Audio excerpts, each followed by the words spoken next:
সময়টা তো বড্ড খারাপ, আপনি তো ভাই সব জানেন। বুঝে শুনে কথা বলে ওয়াজের রীতি টানেন।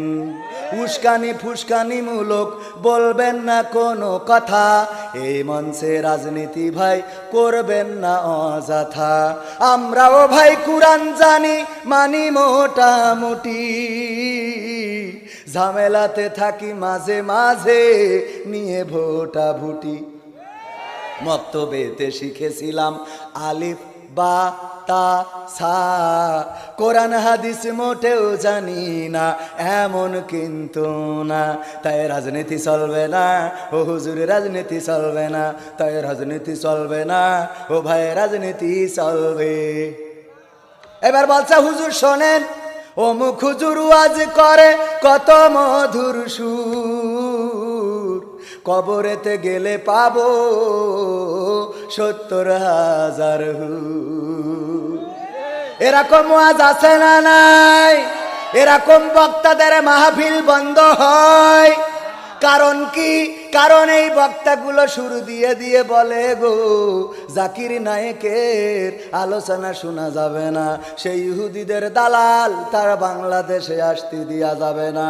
এই কথা বলে বলে আমি আড়াই হাতে একটা বাঁশ কেটে রাখলাম, যেদিন জাকির নায়েক আসবে এয়ারপোর্টে যেয়ে অ্যাটাক করব না। জাকির নায়েক তো আসলো না, কয়দিন পরে দেখলাম আমার দাদার দেশ থেকে ওই যে একজন কি লায়ন না যেন কি আসলো, এসে তারপরে ঢাকা শহরে নাচলো, ঝাপাইলো, কাঁপাইলো।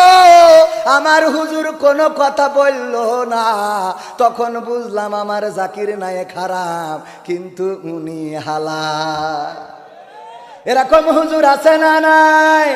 অমুক হুজুর আজ করে কত মধুর সুর, কবরেতে গেলে পাবো ৭০,০০০ হুর। অনেক দোয়া আছে পড়লে কোটিতে সওয়াব, সারা জীবন পাপ করিলেও পেয়ে যাব মাপ।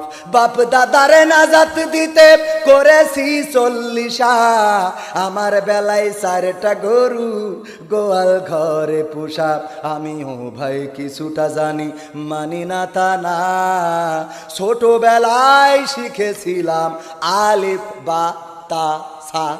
তাই রাজনীতি চলবে না হুজুর, রাজনীতি চলবে না, তাই রাজনীতি চলবে না ও ভাই, রাজনীতি চলবে। এবার বলছে হুজুর শোনেন, আমি কিন্তু শুধুমাত্র যে রাজনীতি করি বেড়াই তাও না, আমি ইবাদত বন্দেগী করি। আমি করি কি কি করেন? বলছে হুজুর মিলাদ